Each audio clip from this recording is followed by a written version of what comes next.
Hello students, let's start with a new topic, two compartment open model IV infusion. In this case, two compartment open model IV infusion, there will be two compartments, central compartment and one peripheral compartment.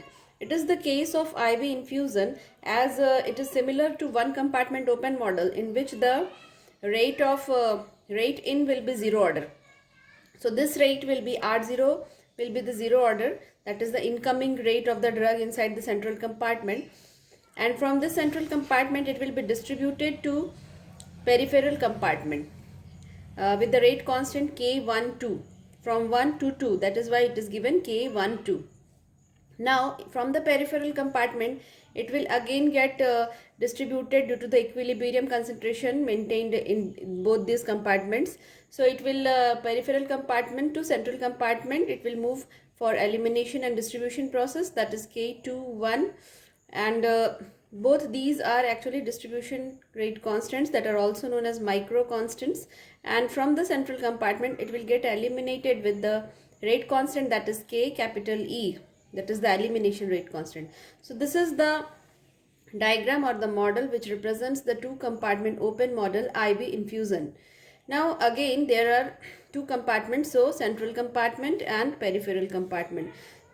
अब हम लोग इसका central compartment और peripheral compartment में जो rate amount of drug concentration per unit time मतलब उसका rate निकालेंगे, दोनों में अलग अलग कैसे होता है। तो DCC अपॉन DT जैसे हम लोग पहले निकाले हैं IV बोलस के केस में, बिल्कुल वैसे ही निकालेंगे। DCC upon DT is equal to rate in minus rate out.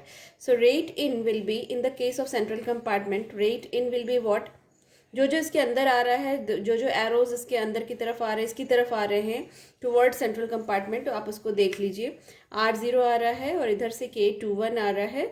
So rate in will B R0, that is the infusion rate, and K21 into CP. CP is the concentration in the plasma plasma concentration in peripheral compartment. So K21 CP. So these both are incoming rate in.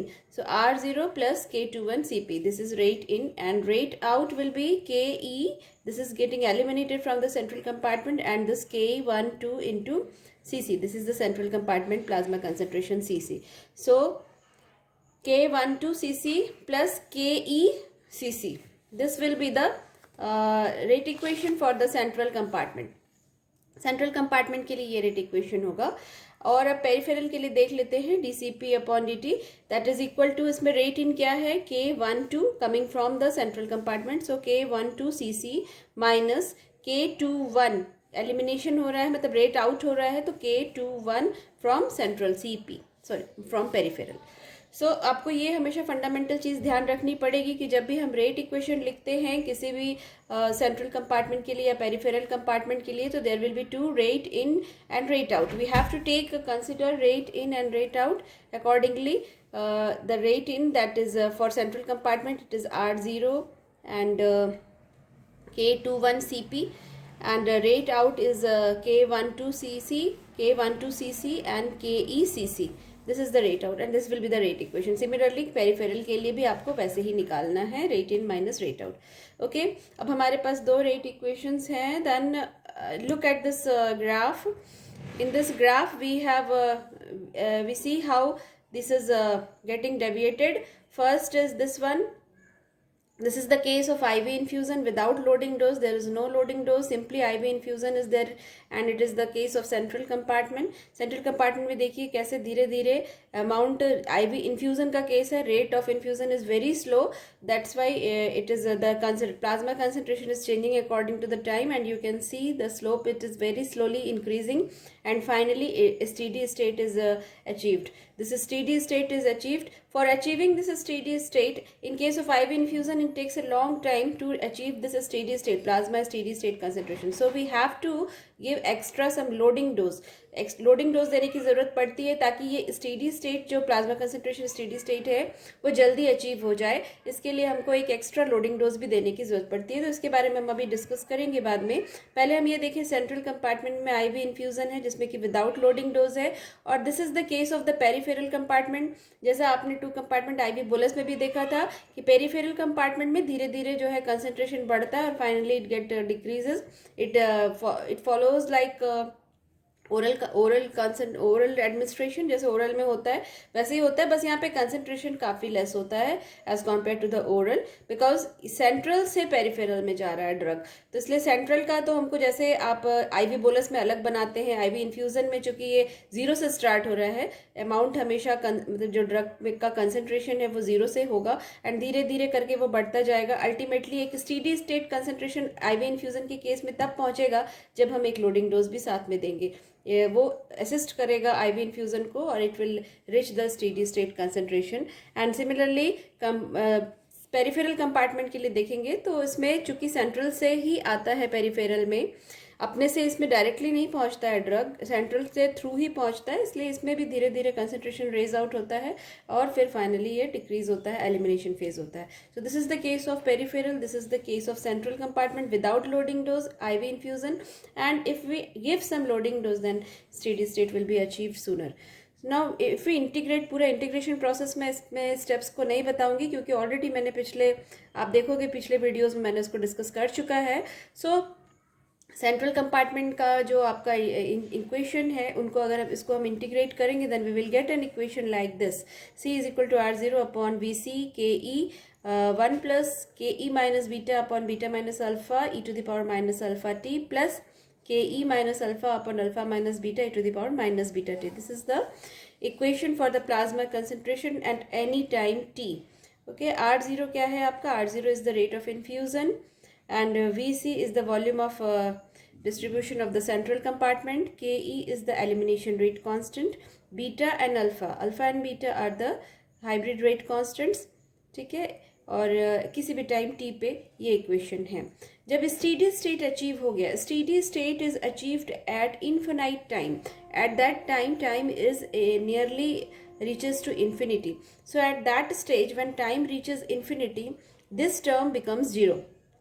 When time reaches infinity, suppose e to the power minus infinity है ये, now it is e to the power minus infinity, so this term becomes 0, nearly approaches to 0. So if this term and this term approaches to 0, तो ये दोनों term खत्म हो गए, बचेगा क्या? सिर्फ ये वाला टर्म बचेगा, R0 upon VC KE. तो R0 upon VC KE, this concentration represents the steady state concentration at infinite time, and this is the steady state concentration. So CSS R0 upon VC KE. Now यहाँ पे VC है, that is the volume of the central compartment, and it can be represented as written as VD also, volume of distribution, and KE elimination rate constant है, and this is also elimination rate constant in case there are in case of two compartment we represent this with the help of beta से denote करते हैं इसको, आप IV bolus जरूर देखेंगे इसमें। So R0 upon VD beta और KE VD या beta VD that is equal to CLT, that is the total clearance, so it can also be represented as R0 upon CLT. So this is how we can get the steady state concentration at infinite time, and this is the rate equation. This is the final concentration at any time t for central compartment. So two compartment open model IV infusion. Now how we can obtain the loading dose?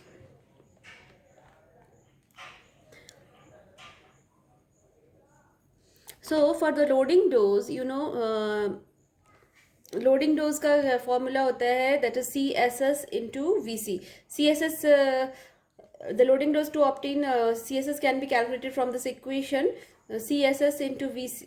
आपको मालूम है what is this VD? What is VD? VD is equal to X upon C, you know. So if we want to find the loading dose, then what we have to multiply? The volume of distribution and the C. C is the plasma concentration at steady state. चूंकि हम loading dose की बात कर रहे हैं इसलिए यहाँ पर जो है concentration भी steady state concentration कहलाएगा. So CSS into VC भी लिख सकते हैं, VD भी लिख सकते हैं, and that can be represented as R0 upon KE, क्योंकि आप अभी आपने देखा, इसके जस्ट पहले आपने देखा था कि CSS is equal to R0 upon KE VC देखा था, तो इसलिए CSS VC is equal to R0 upon KE. So this is what we can determine the loading dose, and उसको लोडिंग डोज को रिप्रेजेंट करते हैं X0, L. ठीक है, क्योंकि 0 इसलिए लिखते हैं क्योंकि इनिशियल टाइम पे अमाउंट है, and L denotes the loading dose. Now this is the case, this was the case of IV infusion in which we have determined the CSS, that is the steady state concentration, and the loading dose. Now come to two compartment open model extravascular administration.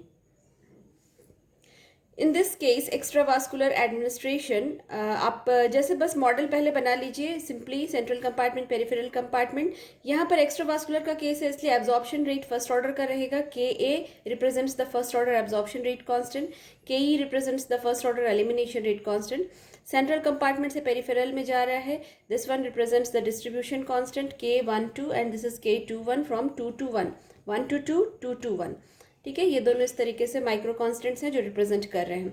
This will be the same as IV bolus but one extra exponent is added. Now in this case आपने देखा होगा ivy bolus में के ए नहीं था, ये part नहीं था, बाकी पूरी चीज़ें सेम थी, लेकिन यहाँ पर एक के ए भी आ गया, एब्जॉर्प्शन रेट कांस्टेंट भी आ गया. So absorption exponent will be added. वहाँ पे आपने देखा था दो एक्सपोनेंट्स थे, एक था आपका डिस्ट्रीब्यूशन और दूसरा था elimination. Distribution exponent and elimination exponent IV bolus के केस में. But in case of extravascular administration there will be one more exponent that is the absorption exponent. Okay, so इसमें एक एक्सपोनेंट और ऐड होगा. ठीक, सो सिंपली इसको हम लिख सकते हैं C इज इक्वल टू, आपको याद होगा उसमें A E to the power minus alpha T plus B E to the power minus beta T से उसको रिप्रेजेंट किया गया था. यहाँ पे चूंकि तीन एक्सपोनेंट्स हैं इसलिए यहाँ पर तीन एक्सपोनेंशियल टर्म्स लिख रहे हैं. N L M, these are the exponents. Absorption NLM are the hybrid constants, NLM are the hybrid constants, and this represents the absorption exponent, this represents distribution, and this represents elimination exponents. So just इसको read out करिए. n into E to the power minus K T plus L E to the power minus alpha T plus m E to the power minus beta T. So these three represent some absorption, distribution and elimination exponents. K represents the absorption rate constant. Alpha and beta. Alpha represents the distribution and beta represents the elimination rate constant. Okay, and NLM are the hybrid constants. तो similar to ivy bolus है, बस इसमें एक extra exponent जुड़ा है. क्यों जुड़ा है? क्योंकि के है यहाँ पर और वहाँ पे के नहीं था. वहाँ पे चूंकि डायरेक्टली वो आईवी बोलस का केस था तो directly gets inside into the central compartment. There will be no absorption rate constant in IV bolus, but in extravascular there will be one more component. So is this clear? आपने देख लिया इसको, कैसे समझ में आ गया होगा ये कि तीन एक्सपोनेंट्स यहाँ पे क्यों आ रहे हैं, क्योंकि यहाँ पे एक एब्जॉर्प्शन रेट कांस्टेंट का भी टर्म जुड़ गया है. Now we will apply the method of residuals in this. Method of residuals हम इसमें apply करेंगे. Method of residuals क्या करता है, एक एक करके strip करता है, एक एक करके components को हटाते जाता है, so that we can simplify the equation and we can estimate the pharmacokinetic parameters like the distribution rate constant, elimination rate constant and absorption rate constant. So this is the equation again. C is equal to n e to the power minus kt plus l e to the power minus alpha t plus m e to the power minus beta t. Assuming Ka is greater than alpha, absorption ज़्यादा होगा शुरुआती phase में, absorption काफ़ी ज़्यादा होगा as compared to the distribution and as compared to the elimination. So Ka will be far more greater than this and this. So this will become चूंकि ये बहुत ज़्यादा हो गया, के काफ़ी ज़्यादा इसकी वैल्यू हो गई, then e to the power minus, if suppose it assumes infinity, then e to the power minus infinity will be 0, so this will become 0.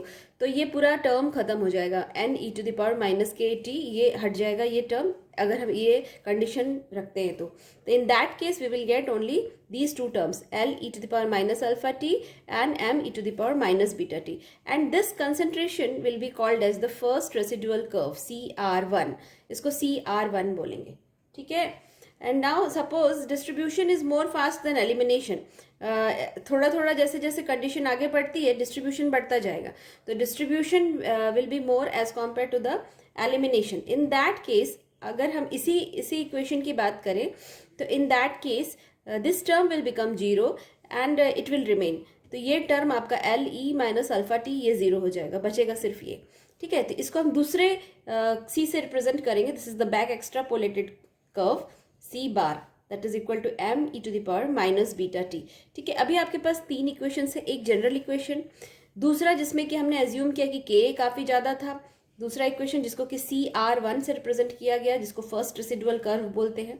और तीसरा कंडीशन ये लिया गया जब डिस्ट्रीब्यूशन काफ़ी ज़्यादा है, और इस कंडीशन में हम देख रहे हैं तो डिस्ट्रीब्यूशन अगर ज़्यादा है एलिमिनेशन से, इन that case this will become zero, ये आपका बच जाएगा। तो इसमें हम कंसंट्रेशन को कैसे रिप्रेजेंट करेंगे, प्लाज्मा कंसंट्रेशन को C बैक एक्स्ट्रापोलेटेड कर्व से। So C back extrapolated that is equal to m e⁻ beta. Now we will subtract equation 3 - 2, मतलब C बार में से, इसमें से आप इसको माइनस करेंगे, CR1 minus C back extrapolated. So this will B this one equation, ये आपका ऐसा रहेगा। और फाइनली आपको L e⁻ - ये निकल के आएगा। अगर हम इसका लॉग ले लें, log of CR1 minus C बार, तो this will become log L - α t upon 2.303। Okay, this is equation number 5। अगर हम सब्सट्रैक्ट करें 1 से 2 को सब्सट्रैक्ट करें, that means this is the first equation, this is the second equation, मतलब C minus first residual curve को अगर हम माइनस करेंगे, then we will get the second residual curve, and उसका वैल्यू रहेगा n e⁻ अगेन अगर हम इसका लॉग ले लें तो log of CR2 is equal to log of n - KT upon 2.303। तो ये दूसरा इक्वेशन हो गया। अब तीसरा इक्वेशन है ये आपका C back extrapolated is equal to m e⁻ अगर हम इसका भी लॉग ले लें दोनों तरफ, तो log of C back extrapolated is equal to log of m - βt upon 2.303। तो आपके पास अभी देखिए कितने इक्वेशंस आ गए आपके पास। एक तो पहला इक्वेशन ये था, ठीक, उसमें हम लोगों ने एज्यूम किया कि एब्जॉर्प्शन रेट कांस्टेंट जब ज़्यादा रहेगा उस केस में first condition first residual curve निकला, और दूसरा कंडीशन हमने तब लिया जबकि ये डिस्ट्रीब्यूशन रेट कांस्टेंट ज़्यादा रहेगा as compare to the elimination. तो इसको C बैक एक्स्ट्रापोलेटेड कर्व से डिनोट करेंगे m e⁻ जिसका कि आपको ये इक्वेशन लॉग इक्वेशन मिला। उसके बाद एक इसमें से इसको माइनस करेंगे, मतलब CR1 में से C बार को माइनस करेंगे तो वी विल गेट द एक और कंपोनेंट अलग हो गया L का फॉर्म में, L e⁻ that is the distribution exponent अलग हो गया, लॉग के फॉर्म में ले लिया उसको। और इसी तरीके से फिर फर्स्ट वाले इक्वेशन में से CR1 सेकेंड वाले इक्वेशन को माइनस किया तो N का पार्ट मतलब एब्जॉर्प्शन वाला पार्ट अलग हो गया। तो इस तरीके से तीनों को अलग अलग किया, that is why it is called as method of residuals, that is stripping method. तो इसमें ये 3 इक्वेशंस आपके मिल गए आपको। अब हम इसको प्लॉट करेंगे, मतलब आपके पास ये log L है, log N है, log M है, N L M 3 इंटरसेप्ट्स हैं, 3 एक्सपोनेंट्स रहेंगे, मतलब आपके स्लोप्स रहेंगे alpha Ka and beta.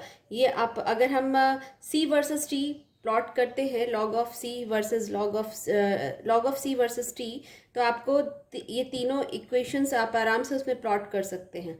Let's see how we can do that. So this is the graph semi log plot of C versus T। अब यहाँ पर हमने log C वर्सेस T को प्लॉट किया है, ठीक है, इधर कंसंट्रेशन प्लाज्मा कंसंट्रेशन और इधर टाइम लिया है। Okay, this is the true plasma concentration. जो log C की वैल्यूज थी उसको हम डायरेक्टली इसमें प्लॉट कर सकते हैं, जो आपने देखा था C is equal to LMN, मतलब 3 एक्सपोनेंट्स थे वो पूरे इसमें आप इसको आराम से प्लॉट कर सकते हो, ठीक। अब इसका निचला हिस्सा जब एलिमिनेशन हो रहा है, अगर आप इसको बैक लेके जाएंगे दिस वन, तो this will give you log of M, ठीक है, और इसका स्लोप आपको देगा -β अपॉन 2.303। सो ये ट्रू प्लाज्मा कंसंट्रेशंस के जो नीचे वाला हिस्सा है that is the elimination phase, वहाँ उस ग्राफ को अगर आप पीछे बैक लेके जाएंगे तो this will give you the intercept will give you the log M and slope will give you -β upon 2.303, ठीक। Now second is this is the case, this is the true values of CR1 values, that is log CR1 values. तो log CR1 values को हमने यहाँ पे plot किया, जिसमें तो आपके 2 एक्सपोनेंट्स बचे थे, दिस इज डिस्ट्रीब्यूशन और एलिमिनेशन एक्सपोनेंट बचा था। तो CR1 को अगर हम यहाँ से प्लॉट करेंगे और इसको हम फिर बैक एक्स्ट्रापोलेट करेंगे तो ये जाएगा log ऑफ L पे, और log ऑफ L और इसका स्लोप आपको देगा -α अपॉन 2.303, मतलब डिस्ट्रीब्यूशन एक्सपोनेंट आपको देगा ये, इसके स्लोप से हमको डिस्ट्रीब्यूशन रेट कांस्टेंट मिलेगा। तो ये पीछे जाके आपको इसका स्लोप जो है इंटरसेप्ट पे जाएगा, that will give you the log L। This is the true plasma concentrations of residual concentration 1, first concentration को हमने लिया, ठीक है। थर्ड ग्राफ जो है ये वाला आपका, this is the second residual line absorption. Log CR2 values को अगर हम प्लॉट करेंगे तो लॉग CR2 वैल्यूज जो है वो पीछे जा करके आपके intercept that will give you the log of n, and इसका स्लोप हमको एब्जॉर्प्शन रेट कांस्टेंट देगा -k/2.303। तो इस तरीके से देखिए यहाँ पे आपके तीन कर्व्स आपको मिले। First is the true plasma concentration, जिसके कि एलिमिनेशन फेज को बैक एक्स्ट्रापोलेट किए तो हमको मिला एलिमिनेशन रेट कांस्टेंट बीटा, और इसका इंटरसेप्ट से हमको मिला लॉग ऑफ m।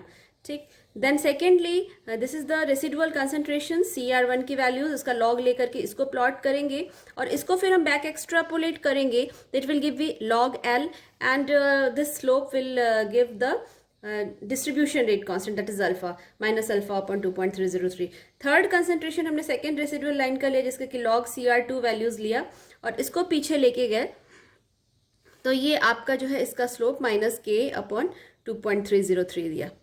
ठीक है, अब यहाँ पे देखिए यही मैंने लिखा है यहाँ, true plasma concentration curve log C, back extrapolated distribution curve that is log CR1 - C bar values, ये आपको ये वाला दे रहा है जिससे लॉग L निकला है, and this back extrapolated elimination curve, ये एलिमिनेशन कर्व है जिससे कि हमको एलिमिनेशन रेट कांस्टेंट मिल रहा है, एलिमिनेशन बीटा मिल रहा है। तो ये मेथड ऑफ रेसिडुअल्स हैं, और इसको हम लोग मतलब ये इसमें मतलब आप मेथड ऑफ रेसिडुअल्स को सिर्फ वन कंपार्टमेंट में नहीं लगा सकते, बल्कि ये टू कंपार्टमेंट में भी आराम से लगता है। टू कंपार्टमेंट IV बोलस का केस हो, चाहे टू कंपार्टमेंट IV इन्फ्यूजन का केस हो, इवन एक्स्ट्रावास्कुलर केस हो, जहाँ भी अगर मल्टीपल एक्सपोनेंट्स टर्म्स आ रहे हैं वहाँ आप मेथड ऑफ रेसिडुअल्स लगा के उसको स्ट्रिपिंग मेथड, फेदरिंग मेथड भी कहलाता है, जिसमें कि हम एक्सपोनेंट्स को कम करते जाते हैं, एक टर्म को कम करते हुए फिर उसको हम सेपरेट करके फिर इजीली हम उसमें से सारे टर्म्स को की वैल्यूज़ को निकाल सकते हैं।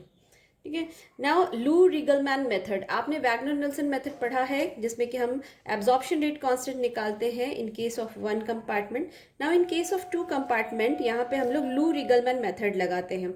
इसमें क्या है कि it requires plasma drug concentration time data both from after oral and IV administration. इसमें रिक्वायरमेंट रहती है कि हमको ओरल और IV एडमिनिस्ट्रेशन के बाद जो प्लाज्मा डाटा कंसंट्रेशन मिल रहा है, plasma drug concentration time profile, उसके दोनों के डाटा चाहिए रहते हैं, IV bolus, IV administration and oral. Same subject होना चाहिए डिफरेंट टाइम्स पे, क्योंकि एक ही टाइम पे हम दोनों डोज नहीं दे सकते, ओरल और IV, इसलिए subject should be same and but time में भी डिफरेंट, टाइम अलग अलग टाइम पे आप इसमें से प्लाज्मा कंसंट्रेशन ले सकते हैं। एंड ये चीज़ आपको बस ध्यान इसमें एज्यूम कर सकते हैं हम लोग कि kinetics of drug distribution elimination remains unchanged in interval between doses, जो कि हम दोनों के बीच में जो इंटरवल है, मतलब IV एडमिनिस्ट्रेशन और ओरल के बीच में जो टाइम इंटरवल है, उसमें हम ड्रग का डिस्ट्रीब्यूशन और एलिमिनेशन जो है उसका काइनेटिक्स चेंज नहीं हो रहा है, ये एज्यूम कर सकते हैं। नाउ जैसे हमने वैगनर नेल्सन मेथड में लिया था, total amount of drug that is absorb that will be equal to the amount of drug that is present in the plasma concentration plus amount of drug at any time t plus amount of drug that is being eliminated. तो ये आपने वहाँ पर भी Wagner Nelson method में भी इसी तरीके का कुछ देखा था, बस वहाँ पर था कि 2 टर्म्स थे, यहाँ 3 टर्म्स आ गए।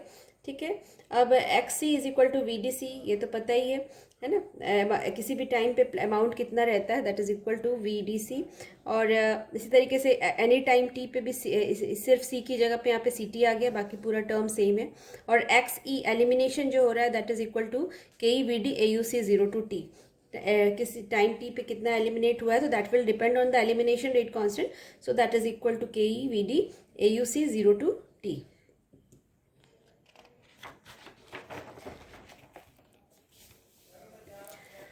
सो नाउ XAT किसी भी टाइम t पे क्या रहेगा, XC time t, XT time t, XE time t, मतलब t टाइम पे ये रिप्रेजेंट करना है हमको।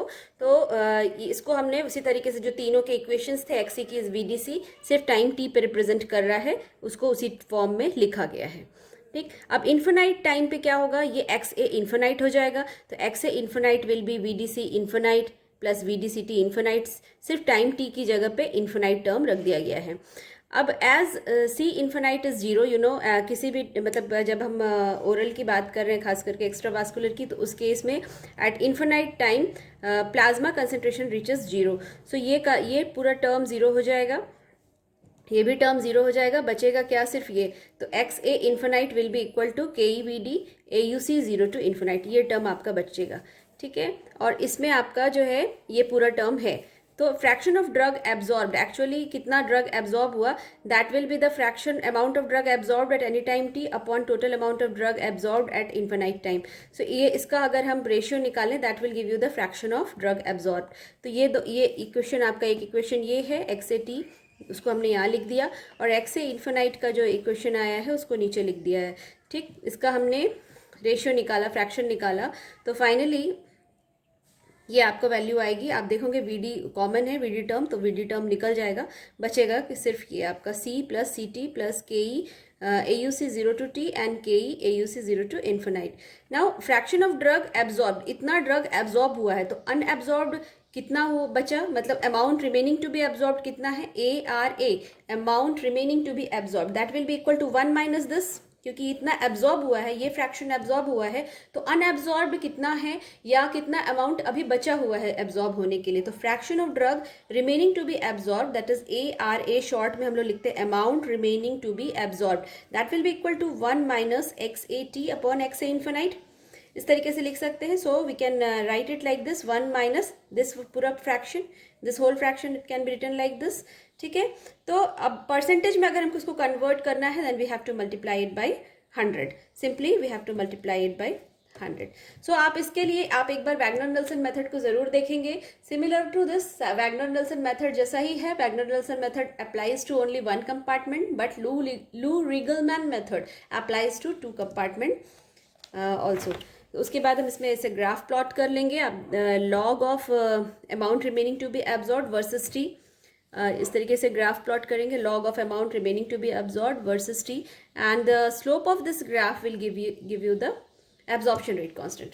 Okay, so either method of residuals either Wagner-Nelson method लीजिए, that is for 1 compartment, and in case of 2 compartment we have to take Lou-Riegelmann method for determining absorption rate constant. तो इस तरीके से हमने आज देखा कैसे हम आईवी इन्फ्यूजन निकाल सकते हैं, आईवी इन्फ्यूजन के कुछ पैरामीटर्स निकाल सकते हैं 2 कंपार्टमेंट के केस में, और एक्स्ट्रा वास्कुलर में हमने मेथड ऑफ रेसिडुअल्स लगाया, जिससे हमको अलग अलग सारी चीज़ें सेपरेट हो गई, खास करके distribution rate constant, elimination rate constant, absorption rate constant, सभी टर्म्स अलग अलग हो गए, and then we can determine each of them. And similarly Loo Riegelman method लगाया ताकि हमको एब्जॉर्प्शन रेट कांस्टेंट के मिल सके। And Loo Riegelman method is similar to Wagner Nelson, just is there is a difference that in case of Wagner Nelson only oral जो लेते हैं, oral ही लेते हैं आईवी, मतलब उसमें एक ही चीज़, एक ही रूट रहता है, बट इसमें आपको 2 रूट लेना पड़ता है, एक आईवी का भी लेना रहता है और दूसरा ओरल का भी लेना रहता है, सेम सब्जेक्ट रहते हैं बट 2 रूट से ड्रग को दिया जाता है, और उसके बाद फिर डाटा एनालिसिस होती है।